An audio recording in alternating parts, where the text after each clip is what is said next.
بسم اللہ الرحمن الرحیم والرابع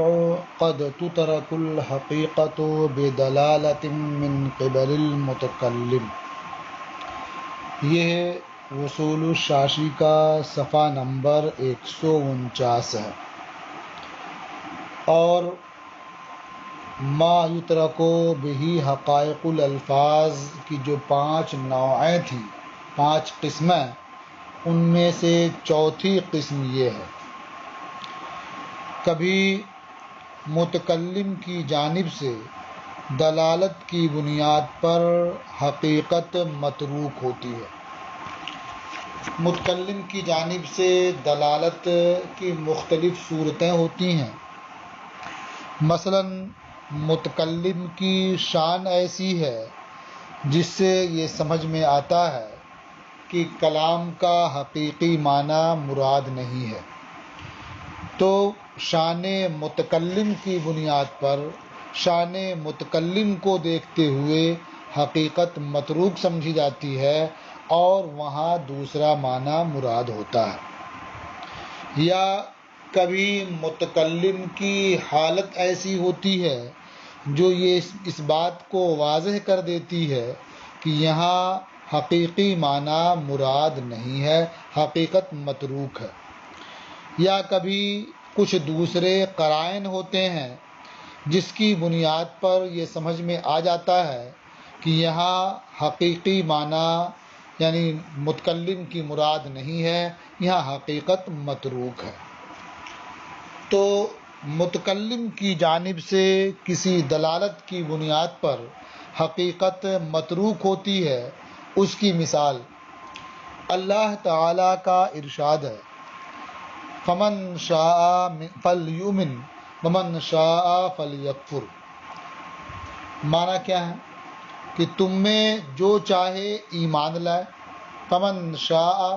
جو چاہے فَلْيُؤْمِنْ ایمان لائے، وَمَن شَاءَ فَلْيَكْفُرْ اور جو چاہے کفر کرے۔ تو اب اس کلام کی حقیقت پر آپ غور کریں تو یہ سمجھ میں آئے گا کہ یہاں ایمان لانے اور کفر کرنے کا اختیار دیا گیا ہے۔ ایمان لانا بھی مباح ہے، کفر کرنا بھی مباح ہے۔ اب بندے کو اختیار ہے، چاہے ایمان لائے اور چاہے کفر کرے۔ یہ اس کی حقیقت ہے۔ لیکن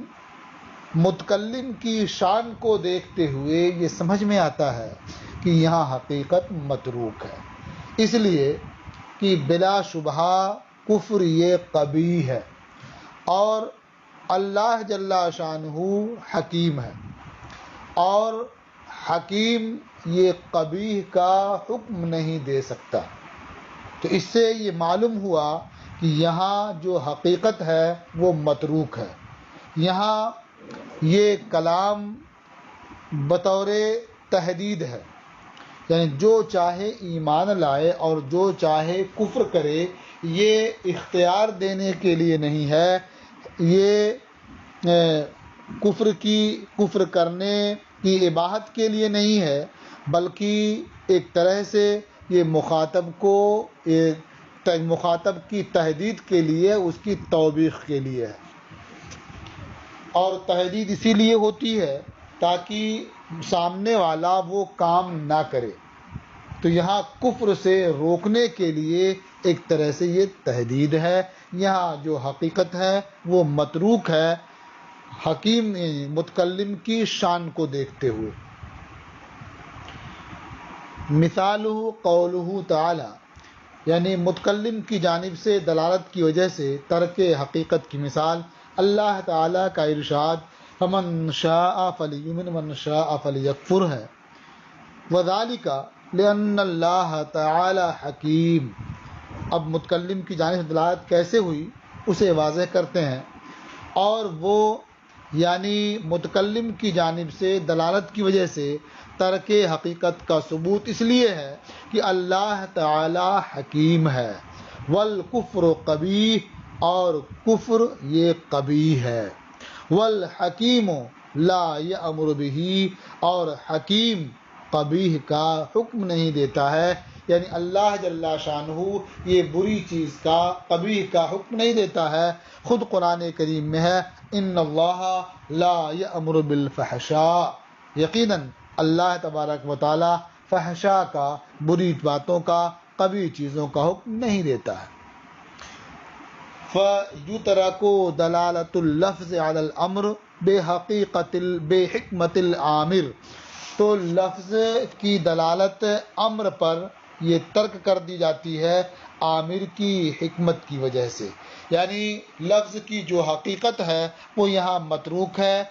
عامر کی حکمت کی وجہ سے، اس کی شان کو دیکھتے ہوئے کہ عامر حکیم ہے اور حکیم یہ قبیح کا حکم نہیں دے سکتا، اس لیے یہاں حقیقت متروک ہے۔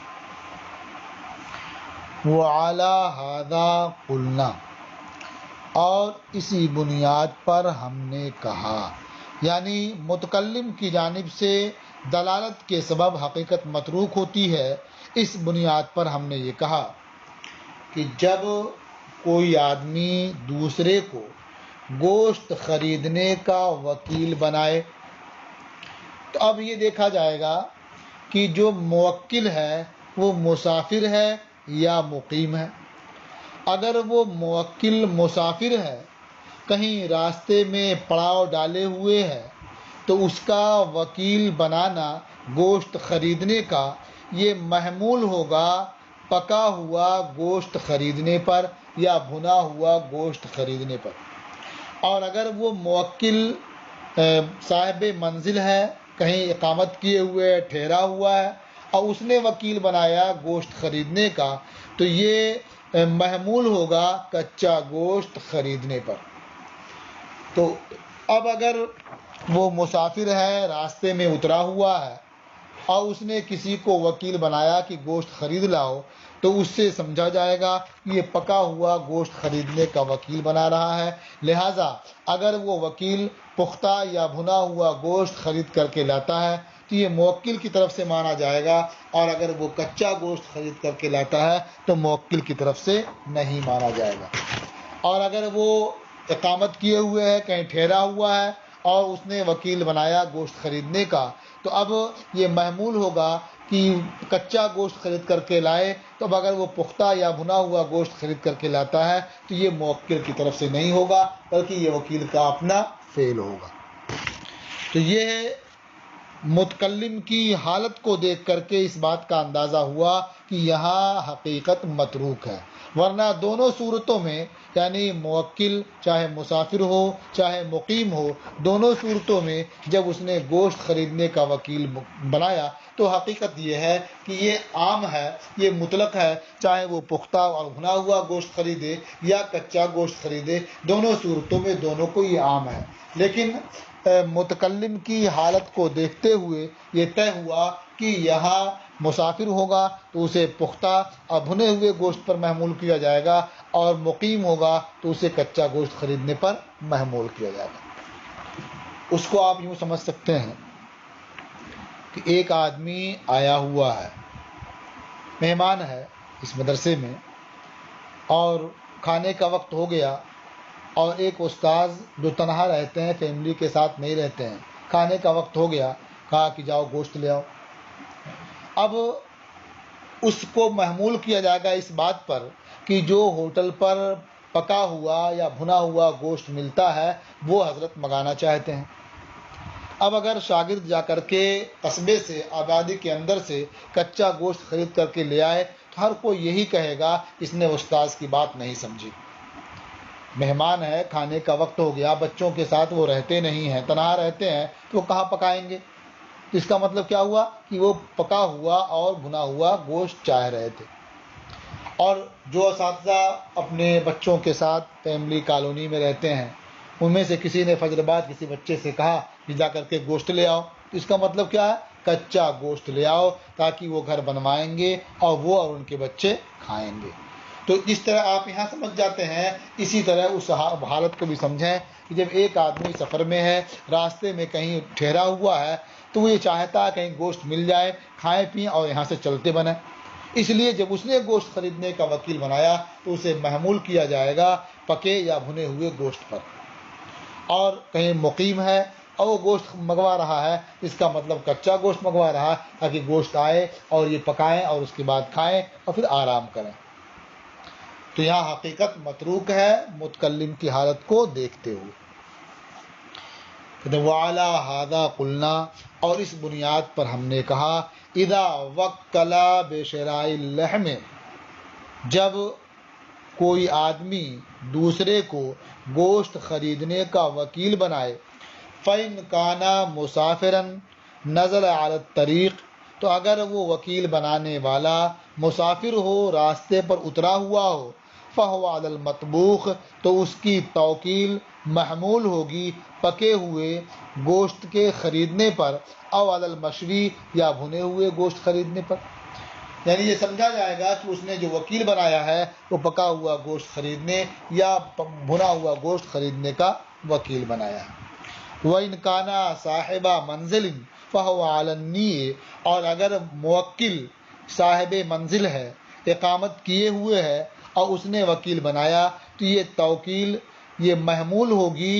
کچا گوشت خریدنے پر، یعنی یہ سمجھا جائے گا کہ اس نے کچا گوشت خریدنے کا وکیل بنایا۔ اب دونوں صورتوں میں اگر وہ اس کے خلاف کرتا ہے تو یہ سمجھا جائے گا کہ وہ موکل کی طرف سے نہیں ہے بلکہ وکیل کی اپنی طرف سے ہے۔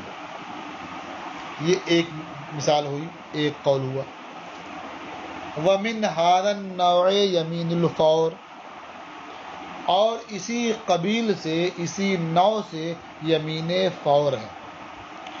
یمین فور یہ وہ یمین ہے جو لفظاً معبد ہو اور معناً موقت ہو، یعنی لفظ کو دیکھ کر کے یہ معلوم ہوتا ہے کہ یہ ہمیشہ کے لیے ہے، لیکن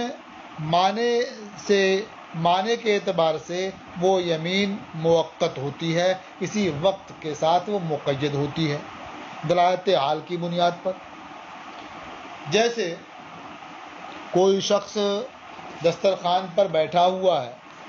دوسرا آدمی اس کے پاس آیا اور یہ کہہ رہا ہے تعال تغد معی، آؤ میرے ساتھ کھانا کھاؤ، یعنی میرے ساتھ ناشتہ کرو یا میرے ساتھ دوپہر کا کھانا کھاؤ۔ یہ تغدہ میں یہ صبح کا کھانا ہوتا ہے نصف نہار تک، تو اس میں ناشتہ بھی آ سکتا ہے اور دوپہر کا کھانا ہوگا۔ تو کہا آؤ میرے ساتھ کھانا کھاؤ، تو جسے بلایا تھا اس نے کہا واللہ لا اتغدی، بخدا میں کھانا نہیں کھاؤں گا۔ تو اس کا یہ کہنا کہ واللہ لا اتغدی یہ پھر جائے گا اس کھانے کی طرف جس کے لیے اس شخص نے بلایا ہے، دعوت دی ہے۔ لہٰذا اگر اس مہمان نے یا آنے والے شخص نے اسی دن اسی کے گھر میں اسی کے ساتھ بعد میں کھانا کھایا یا دوسرے کے ساتھ بعد میں کھانا کھایا اسی دن، تو حانث نہیں ہوگا، کیونکہ دلالت حال سے یہ سمجھ میں آتا ہے کہ وہ جو منع کر رہا کہ واللہ لا اتغدی، بخدا میں کھانا نہیں کھاؤں گا، یہ جس کھانے کے لیے وہ بلا رہا ہے وہ کھانا نہیں کھائے گا اس وقت اس کے ساتھ، یہ دلالت حال سے معلوم ہوا۔ لہذا لا اتغدی ماں کا میں تیرے ساتھ کھانا نہیں کھاؤں گا، یہ معبد ہے، کبھی تیرے ساتھ کھانا نہیں کھاؤں گا یہ معلوم ہوتا ہے، لیکن دلالت حال سے معلوم ہوتا ہے کہ یہ موقت ہے، یعنی فوراً تم جس کھانے کے لیے مجھے بلا رہے ہو میں بخدا یہ کھانا نہیں کھاؤں گا۔ تو اسی قبیل سے یعنی متکلم کی جانب سے دلالت کی بنیاد پر حقیقت متروک ہوتی ہے، اسی قبیل سے یمین فور ہے۔ اس کی مثال جب کوئی شخص دوسرے سے کہے تعال تغدی معی، آؤ میرے ساتھ کھانا کھاؤ، فقال، تو وہ شخص جسے دعوت دی گئی، جسے بلایا گیا، اس نے کہا واللہ لا اتغدی، بخدا میں کھانا نہیں کھاؤں گا۔ اب حقیقت کے لحاظ سے کیا ہے، یہ معبد ہو، یعنی کبھی اس کے ساتھ کھانا نہ کھائے، لیکن یہ مراد نہیں ہے۔ ينصرف ذلك الى الغداء المدعو الیہ، تو یہ کہنا، اس کا یہ قول یا اس کی یہ قسم پھر جائے گی اس کھانے کی طرف جس کے لیے اسے بلایا گیا ہے، دعوت دی گئی ہے۔ حتی لو تغدى بعد ذلك في منزله معه او مع غیره في ذلك اليوم لا يحنث، یہاں تک کہ اگر قسم کھانے والے شخص نے اس کھانے کے بعد جس کے لیے اسے بلایا گیا تھا اسے بلانے والے کے گھر میں بلانے والے کے ساتھ کھایا یا بلانے والے کے علاوہ دوسرے کے ساتھ اسی دن کھایا، لا یحنث تو حانث نہیں ہوگا۔ ایک تیسری مثال، وَكَذَا اِذَا قَامَتِ الْمَرْأَةُ تُرِيدُ الْخُرُوجَ، اور یوں ہی جب عورت گھر سے باہر نکلنے کے ارادے سے کھڑی ہو جائے، فقال الزوج، تو شوہر کہے، ان خرجت فانت کذا، اگر تو باہر نکلی تو تو اس طرح ہے، مثلا تو مطلقہ ہے، تجھے طلاق ہے۔ اب اس کا حقیقت کیا ہے کہ اگر تو گھر سے باہر نکلی تو تجھے طلاق ہے، یعنی جب بھی تو گھر سے باہر نکلے گی تیری طرف سے گھر سے باہر قدم رکھنا پایا جائے گا، تجھے طلاق پڑ جائے گی، یہ حقیقت ہے۔ لیکن دلالت حال سے معلوم ہوا کہ یہاں متکلم کی جانب سے جو بات کہی گئی ہے تو یہاں دلالت حال سے یہ معلوم ہوتا ہے کہ متکلم کی مراد نہیں ہے، بلکہ اس کی مراد یہ ہے کہ تو بر وقت جو نکلنا چاہ رہی ہے اگر تو نے باہر قدم رکھ دیا تو تجھے طلاق ہے۔ اور اب اگر وہ عورت اس وقت بیٹھ گئی، گھر میں اندر چلی گئی، تھوڑی دیر کے بعد پھر وہ نکل کر کے گئی تو اس پر طلاق نہیں پڑے گی۔ فرماتے ہیں وَكَذَا اِذَا قَامَتِ الْمَرْأَةُ تُرِيدُ الْخُرُوجَ، اور یوں ہی جب عورت گھر سے باہر نکلنے کے لیے کھڑی ہو جائے، فقال الزوج، تو شوہر کہے، ان خرجت فانت طالق، اگر تو باہر نکلی تجھے طلاق ہے، کان الحکم مقصورا علی الحال، تو یہ حکم طلاق منحصر ہوگا اسی وقت پر، یعنی فوراً نکلنے پر، حتیٰ لو خرجت بعد ذالک، یہاں تک کہ اگر وہ خاتون اس وقت کے بعد گھر سے باہر نکلی، لا یحنث، تو قسم کھانے والا حانث نہیں ہوگا اور وہ عورت مطلقہ نہیں ہوگی۔ والخامس، یعنی ترک حقیقت کی جو جگہیں ہیں، جو مواقع ہیں، اس کی 5 نوعیں ہیں، 4 آپ پڑھ چکے، 5ویں نوع یہ ہے والخامس، اور ترک حقیقت کی 5ویں نوع۔ وقد تترک الحقیقت بدلالت محل الکلام، اور کبھی کلام کی حقیقت متروک ہوتی ہے محل کلام کی دلالت کی وجہ سے، یعنی کلام جس محل میں واقع ہوا ہے اس سے یہ سمجھ میں آتا ہے کہ یہ حقیقت متروک ہے۔ مثلا وہ محل جس میں وہ کلام واقع ہوا ہے وہ لفظ کی حقیقت کے قابل ہی نہیں ہے، اسے وہ قبول ہی نہیں کر سکتا ہے، یہ سمجھ میں آ جائے گا کہ یہاں لفظ کی حقیقت مراد نہیں ہے، یہ متروک ہے بلکہ دوسرا معنی مراد ہے۔ جیسے کسی آزاد عورت نے کہا دوسرے شخص سے، بعت نفسی منکا، میں نے اپنی ذات تم سے بیچ دی، یا کہا ملکت نفسی لک، میں نے تجھے اپنا مالک بنا دیا، یا کہا تصدقت لک نفسی، میں نے اپنی ذات کو تمہیں صدقہ کر دیا، یا کہا وہبت نفسی لک، میں نے اپنی ذات کو تجھے ہبہ کر دیا۔ تو اب ظاہر ہے کہ وہ آزاد عورت ہے، تو آزاد عورت کی بیع نہیں ہو سکتی ہے، وہ آزاد ہے، وہ اپنی ذات کو دوسرے کو ہبہ نہیں کر سکتی ہے، دوسرے کو مالک نہیں بنا سکتی ہے، وہ صدقہ نہیں کر سکتی ہے، تو یہاں جو لفظ کی حقیقت ہے بیع، ہبہ، تملیک اور صدقہ، یہ محل یہ بتا رہا کہ یہ مراد نہیں ہے، بلکہ ان الفاظ سے مراد کیا ہے؟ نکاح۔ اس لیے آزاد عورت اگر دوسرے شخص سے اس طرح سے کہتی ہے اور وہ قبول کر لیتا ہے تو نکاح منعقد ہو جائے گا۔ وَمِثَالُهُ، والخامس، اور 5ویں قسم، وقد تترک الحقیقت بدلالت محل الکلام، اور کبھی محل کلام کی دلالت سے حقیقت متروک ہوتی ہے، بأن کان المحل لا يقبل حقیقت اللفظ، بئی طور کہ وہ محل جس میں کلام واقع ہوا ہے وہ لفظ کی حقیقت کے قابل نہ ہو، اسے قبول نہ کرے۔ ومثالہ انعقاد نکاح الحرۃ بلفظ البیع والہبہ، اور اس کی مثال یعنی محل کلام کی دلالت سے ترک حقیقت کی مثال حرہ کے نکاح کا انعقاد لفظ بیع سے اور لفظ ہبہ سے اور لفظ تملیک سے اور لفظ صدقہ سے، ان الفاظ سے نکاح کا انعقاد یہ اس کی مثال ہے کہ محل کلام کی دلالت سے حقیقت متروک ہے۔ اور ایسے ہی آقا کا اپنے غلام سے یہ کہنا درحال ہے کہ وہ غلام آقا کے علاوہ دوسرے شخص سے معروف النسب ہے، یعنی لوگ اس کے بارے میں جانتے ہیں کہ زید اس کا آقا ہے اور یہ خالد کا بیٹا ہے، تو خالد سے وہ معروف النسب ہے کہ خالد کا بیٹا ہے وہ، اور زید کا وہ غلام ہے۔ اب زید اپنے اس غلام کے بارے میں کہتا ہے کہ ھذا ابنی، یہ میرا بیٹا ہے، تو ظاہر ہے کہ ھذا ابنی کی جو حقیقت ہے وہ یہاں نہیں ہو سکتی، کیونکہ وہ معروف النسب ہے، خالد کا بیٹا ہونا معروف و مشہور ہے، تو محل جو کلام کا جو محل ہے وہ حقیقت کو قبول نہیں کر رہا، اس لیے یہاں اس کا مجازی معنی مراد ہوگا، اور یہ گویا ھذا ابنی کہہ کر کے وہ بتانا چاہتا کہ یہ آزاد ہے۔ ایسے ہی آقا نے اپنے اس غلام سے جو غلام عمر میں آقا سے بڑا ہے یہ کہتا ہے ھذا ابنی، یہ میرا بیٹا ہے، تو ظاہر ہے کہ کوئی بھی بیٹا اپنے باپ سے عمر میں بڑا نہیں ہو سکتا، اور یہاں آقا یہ چھوٹا ہے اور غلام عمر میں اس سے بڑا ہے، اور آقا کہہ رہا کہ یہ میرا بیٹا ہے، اس کا مطلب صاف ہے کہ یہاں حقیقت مراد نہیں ہے، اس لیے کہ جو محل کلام ہے وہ حقیقت کے قابل ہی نہیں ہے،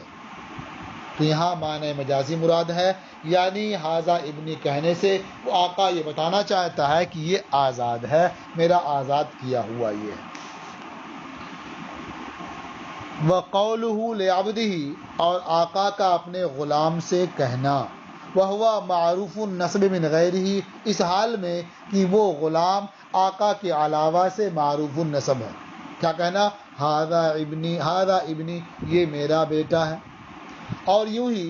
جب آقا اپنے غلام سے کہے اس حال میں کہ وہ غلام آقا سے عمر میں بڑا ہے، کیا کہے، ھذا ابنی، یہ میرا بیٹا ہے، کانا مجازن عن العتق، تو یہ ھذا ابنی یہ مجاز ہوگا عتق سے، یعنی ھذا ابنی یہ میرا بیٹا ہے، اس کا معنی یہ ہوا یہ میرا آزاد کردہ ہے، یہ میرا آزاد کیا ہوا ہے۔ کانا مجازن عن العتق عند ابی حنیفہ، کہ یہ مجاز ہوگا آزادی سے امام اعظم ابو حنیفہ رضی اللہ تعالی عنہ کے نزدیک۔